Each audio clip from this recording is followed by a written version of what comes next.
तुमच्या heap joint किंवा जांघेजवळ सतत दुखतं का? पण तुम्हाला वाटतं की हा फक्त थकवा, गॅस, मसल पुल किंवा वयामुळे होणारा त्रास आहे. चालताना स्टिफनेस जाणवते का? पण थोडा वेळ गेल्यावर पुन्हा ठीक वाटतं. खूप लोक एव्हीएन म्हणजे अव्हॅस्क्युलर नेक्रोसिसची सुरुवातीची लक्षणं सामान्य पेन समजून दुर्लक्ष करत राहतात आणि जेव्हा योग्य डायग्नोसिस होतं तोपर्यंत कंडिशन बरीच पुढे गेलेली असते. आजच्या या व्हिडिओमध्ये मी तुम्हाला एव्हीएनची अशी 5 सुरुवातीची लक्षणं सांगणार आहे ज्यांना लोक अनेकदा साधं दुखणं समजून इग्नोर करतात. वेळेवर ही साईन ओळखली तर कंडिशन अधिक चांगल्या प्रकारे मॅनेज करता येऊ शकते. सगळ्यात पहिलं सिम्पटम्स आणि लक्षण म्हणजे हलकं पण वारंवार होणारा हिप पेन. अनेक पेशंट सांगतात की सुरुवातीला पेन खूप जास्त नव्हता, फक्त चालताना, जिने चढताना किंवा जास्त वेळ उभं राहिल्यावर डिस्कम्फर्ट जाणवत होता. थोडा वेळ रेस्ट घेतल्यावर पेन कमी व्हायचा, त्यामुळे त्यांनी त्याला सिरियस घेतलं नाही. पण एव्हीएनचा पेन हळूहळू वाढत जातो. सुरुवातीला इंटरमिटंट पेन असतो आणि नंतर तोच पेन नियमित होऊ लागतो, वारंवार व्हायला लागतो. विशेषतः गोरेन एरियामध्ये म्हणजे जांघ आणि हिप जॉईंटचा मधला भाग एव्हीएन मध्ये खूप कॉमनली अफेक्ट होतो. दुसरं सुरुवातीचं लक्षण म्हणजे स्टिफनेस किंवा मुवमेंट मध्ये टाइटनेस. सकाळी उठताना हिप जॉईंट जड वाटणं, पाय पूर्णपणे फ्रीली मूव्ह न होणं, बसल्यानंतर उठताना जखडल्यासारखं वाटणं. ही साइन्स अनेक लोक कॅल्शियम डिफिशियन्सी किंवा सामान्य कमजोरी समजतात, पण एव्हीएन मध्ये जॉईंटच्या आत हळूहळू डॅमेज सुरू झालेलं असतं, त्यामुळे मुवमेंट रिस्ट्रिक्टेड वाटू लागतात. तिसरं आणि महत्त्वाचं साईन म्हणजे चालण्याच्या पद्धतीमध्ये बदल. अनेक पेशंट्सना स्वतःला जाणवत नाही, परंतु घरातील लोक नोटीस करतात की चालण्याची स्टाईल बदलली आहे. थोडं लगडल्यासारखं वाटणं, लिम्पिंग वाटणं, बॉडी वेट एका बाजूला शिफ्ट करणं किंवा अफेक्टेड लेगवर पूर्ण प्रेशर न देता चालणं, ही सुरुवातीची वॉर्निंग साईन असू शकतात. कारण शरीर नॅचरली त्या भागाला प्रोटेक्ट करण्याचा प्रयत्न करतं. असं जिथं पेन आणि विकनेस वाढत असतं, कारण शरीर नॅचरली त्या भागाला प्रोटेक्ट करण्याचा प्रयत्न करत असतं जिथे पेन आणि विकनेस वाढत असतं तिथे. चौथा सिम्पटम्स म्हणजे पेन हा थायपासून गुडघ्यापर्यंत जाणं. याच कारणामुळे अनेक एव्हीएन पेशंट सुरुवातीला नी पेन घेऊन ऑर्थोपेडिक डॉक्टरकडे जातात.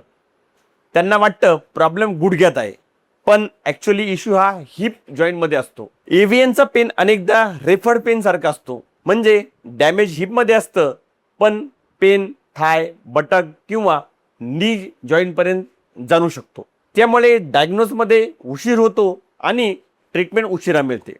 पाचवं आणि खूप महत्त्वाचं लक्षण म्हणजे पेन हळूहळू वाढणं आणि पेन किलर्सवर डिपेंडन्सी वाढणं. सुरुवातीला सिंपल पेन किलर घेतल्यावर आराम मिळतो, पण काही काळानंतर तीच मेडिसिन कमी असर करू लागते आणि पेन पुन्हा परत येतो. अनेक लोक या स्टेजवरही रूट कॉज शोधण्याऐवजी फक्त टेम्पररी रिलीफ घेत राहतात.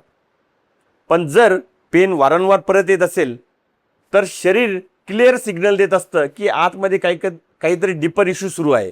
आता प्रश्न येतो, एव्हीएन नक्की का होतं? यामध्ये अनेक कारणं असू शकतात.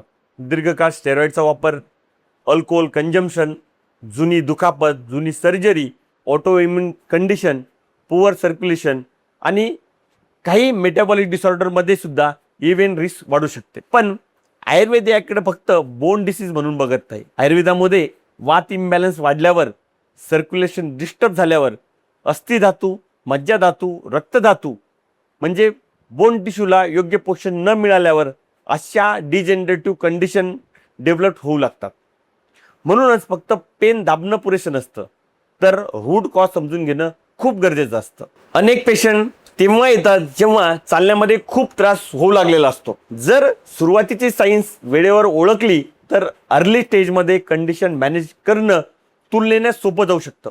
म्हणून जर तुम्हाला बरेच काळापासून hip pain, stiffness, walking discomfort किंवा रेफर्ड नी पेन जाणवत असेल तर त्याकडे कॅज्युअली पाहू नका, दुर्लक्ष करू नका. विशेषतः पेन वारंवार परत येत असेल तर अर्ली डायग्नोसिस खूप महत्त्वाचं असतं.